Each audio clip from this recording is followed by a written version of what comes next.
welcome to another episode of Refreshed. I'm Sarah Snow and I'm so glad you've joined me today. Today I am putting together a classic family dish with a refreshed twist. This is turkey meatloaf with apple cider vinegar glaze.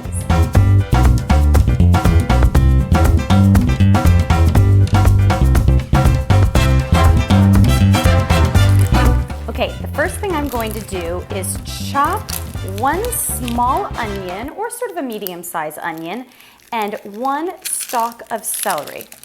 I'm going to get the oil that's in my pan heating just a little bit first. I'm going to use 2 pounds of turkey, which is nice because it'll make a nice size meatloaf. And if I have extra, then I'll just fill another little loaf pan and pop that in the freezer. You'll see what I mean.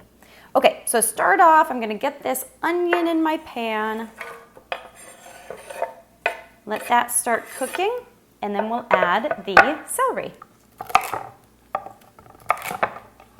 The thing that makes this dish refreshed is that we have some nice fresh ingredients. We're adding some nice sautéed vegetables, and we're gonna add a little bit of grated apple as well.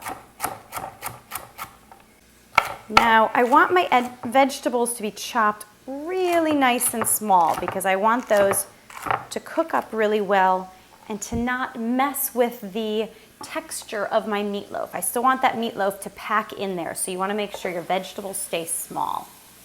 Now, as those cook, I'll season them with a little bit of salt and pepper, and I would say that you could go anywhere from a half a teaspoon to a teaspoon of salt and probably about a half a teaspoon of pepper. I'm going to cook these for 3 minutes. Now while that cooks up, I'm going to chop up some garlic. I want about 3 cloves of garlic, 3 decent sized cloves of garlic. Give them a good pound with the knife. That makes it easy to peel them. It also makes it really easy to chop them. All right, once my other vegetables have had a chance to cook, I'm going to add in that garlic. Turn down my heat a little bit. I don't want this to burn. I don't want it to brown in any way. Okay, my vegetables are cooking up really nicely here, so I'm going to add some herbs before I let them cool. I'm going to add a combination of dried and fresh herbs. About a teaspoon of dried thyme, but I do have some lovely sage. So instead of using the dried sage, I'm going to use fresh. You don't have to use all fresh herbs. That's what dried herbs are for. But if you can get your hand on some fresh herbs, it will add a brightness and a liveliness and a depth of flavor to your dish that dried herbs won't necessarily bring for you. Here's about the rule of thumb. When something calls for a dry herb, but you have fresh on hand, just multiply the amount by 4. So I was calling for about a half a teaspoon of dried sage, but instead I'm using fresh, so I'm going to use 2 full teaspoons of fresh sage. Now I'm going to put that in, heat it up for just a minute to bring the flavor out. And then I'm turning off the burner and I'll let that cool. I want that to sit and cool because when we mix together the turkey mixture, I don't want to be putting those hot vegetables in it. Now this is 2 pounds of turkey. I'm going to add to that 1 egg. This is the fun part because I'm going to get my hands down in there and get nice and messy. I'm also adding a tablespoon of Dijon mustard. Then the other important ingredients for this is we need something that's going to bind it together. So I'm using 3/4 of a cup of breadcrumbs. If you do want to make them fresh, just bake them in the oven lightly, a couple slices of bread or in the toaster, and then put them through a food processor so that they're nice and fine, just like these breadcrumbs here. Now, for flavor, but also to help it as a binding agent, I'm going to use a half of a cup of grated Parmesan cheese. And then one more key ingredient, I'm going to grate 1 small apple and then add that into this mixture. Then we'll put those warm veggies in there, mix it all together, and we're basically done. See, that was not long at all. Here's a little secret I have. I love apple peels. And it's the part with all the pigments, it's got all those nutrients in there. Anytime I'm peeling an apple, I always save the peels so I can munch on those later. It's a nice little snack. don't you think? Okay, I'm gonna grate this apple. I have this handy grater that has a bottom on it, so I don't have to grate it right over the bowl or a cutting board. All right, my one small apple, and then this beautiful vegetable mixture. I think that looks gorgeous.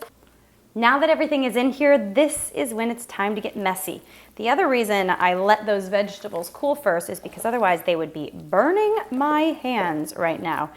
The biggest thing when you're mixing up your meatloaf is you have to make sure you don't have any clumps of breadcrumbs.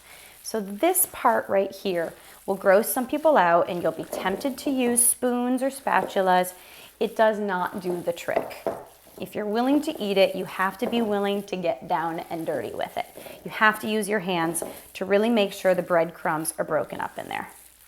Okay, this is ready for my loaf pan, but first I need to give my hands a rinse. Ugh. So I have two pans here that I have already sprayed with a cooking spray. I have a feeling though, because I've made this before, that it's a little too much for a standard bread pan. So I always have extra loose loaf pans, bread loaf pans, and also individual cupcake holders that are made from silicone. It's because you know how it is when you make a recipe and you have too much for the pan that you're putting it in, what else do you do with it? If you have more than 12 cupcakes, what do you do with the extra 2 cupcakes that you could fill up? So you want to make sure you have a couple loose things like these mini loaf pans. They're perfect. I'm going to put the majority of it in here. And the extra little bit that I have is going to go in this smaller pan. And some night when my husband and I are going out to dinner or when we have other dinner plans and I just need to feed the little girls, I'll just pull this one out of the freezer and heat it up a little bit and I have dinner for the little ones. But for tonight, I have dinner for all of us. Now this is going into my already preheated 350-degree oven. I'm going to bake it for about 30 minutes. After 30 minutes, I'm going to add a glaze onto the top and bake it for about 25 or 30 minutes more until it is firm. And if I pierce it, the liquid, the juices should run clear. So into the oven, and I'm going to show you how to make that glaze. Okay, to make the glaze, you need only 4 very simple ingredients. I'm starting with 2 tablespoons of an apple cider vinegar. This one is, of course, by Eden Foods, a company I have a great affinity for. My dad co-founded this company many, many years ago. And I'm adding a tablespoon of Dijon mustard to that, a tablespoon of brown sugar, and I'm going to add about a half a teaspoon of salt. Now this is a great little glaze. You can see that it's taking me all of 30 seconds to whip this up. Very quick. And it's, you know, reminiscent of putting a ketchup on top of meatloaf, but it's a little more refreshed, a little more lovely. You could still, of course, put ketchup on top if you or your kids prefer it.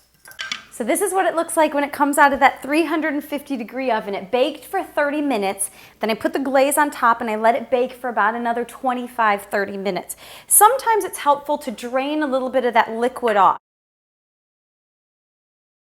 And you can see this beautiful meatloaf. Look at that, cooked evenly through, a gorgeous piece of meatloaf, so delicious. Serve that with a little bread and butter and a side of greens, and you have a dinner that the entire family is sure to enjoy. Okay, now you've watched and learned. Now it's your turn to hop to and get this made for dinner tonight. I hope your family enjoys as much as my family does. I'm Sarah Snow with another refreshed episode.